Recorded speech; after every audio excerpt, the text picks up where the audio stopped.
Welcome back to the last video in this particular playlist. So what we're going to do is kind of look at which kinds of funds are available to you as an entrepreneur, kind of depending on your stage of development. If you're in the seed stage, right? Okay, we've already talked about this. You're probably going to be using your personal savings.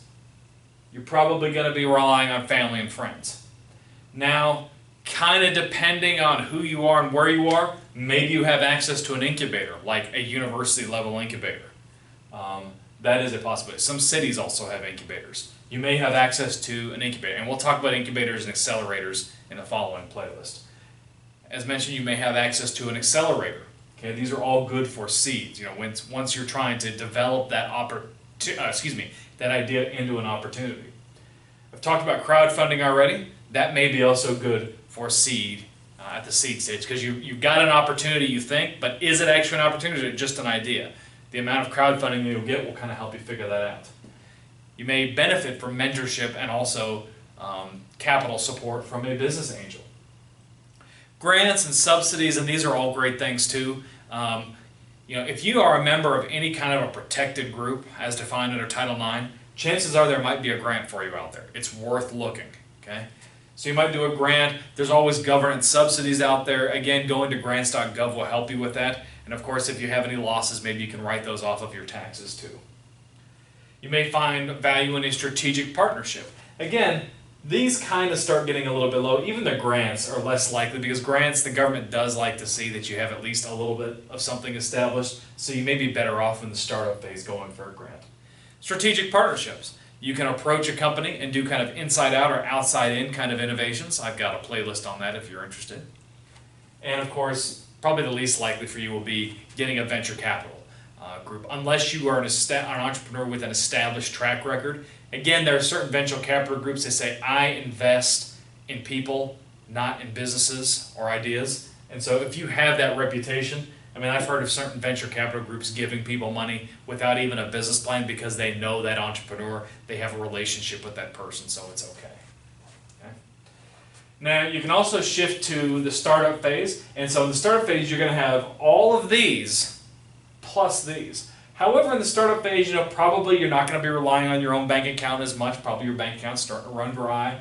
Your capital needs are going to be quite large, so family and friends probably can't bail you out.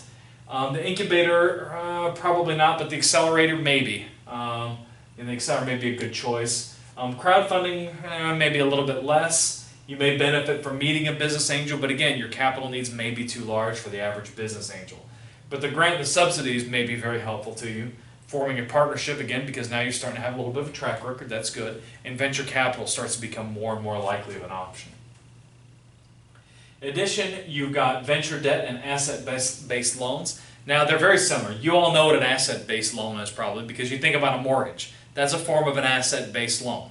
You don't pay your mortgage, the bank comes after your house. It's used as collateral, or like a title loan on your car. Okay, asset-based loan.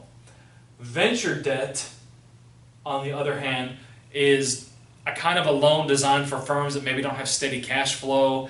It involves things like buying a little bit of equity, so it's usually like payments that may not exactly be the most consistent, or maybe don't make payments for a few months, and that's complemented by stocks. There's a variety of these things, but venture debt is usually more appropriate for firms that don't have any assets to use as collateral. Okay, you can also engage in trade credit and factoring. Trade credit basically means that vendors who sell you a product will not expect repayment for quite a long time. It's almost a loan from them, right? I've seen people with trade credits like, okay, you've got a bunch of chairs, I need to buy them, but I don't have the money right now. How about I buy the chairs now and I pay you the money in a year, and it's usually at a no interest rate. Okay.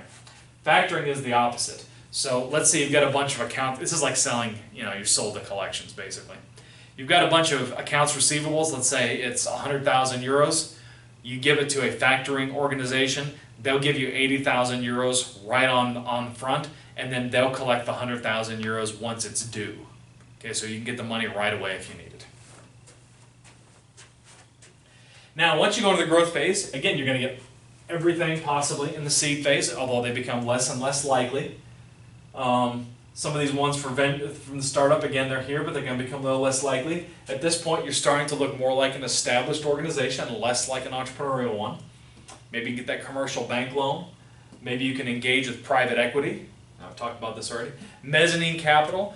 You probably know when you go to the hotel, it's like between the second and the third floor, you push that button for mezzanine. When you get off the elevator, there's money waiting for you. That's the mezzanine capital. No, that's ridiculous. Mezzanine capital is usually a blend of getting a kind of like a commercial bank loan that you have to pay back, and usually there's some degree of ownership in the firm that's sold simultaneously. So it's like a loan plus giving up equity in the firm. That's mezzanine capital. And then the high yield bonds, junk bonds, right? You can actually raise debt in the bond market, but usually at a very high interest rate. If you can, you're probably better off with a commercial bank loan. Now once you go into maturity, again, you're going to get all of these technically, although they become less and less likely.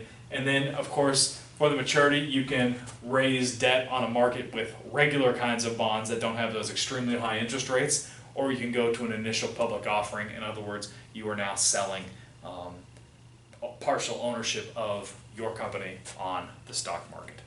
Well, I hope you've enjoyed this playlist. As always, give me a thumbs up. That's a like if you've enjoyed this video. Make sure you comment down below and hit that subscribe button. And a question for all of you, my viewers. Do any of you have any experience with any of these types of financing?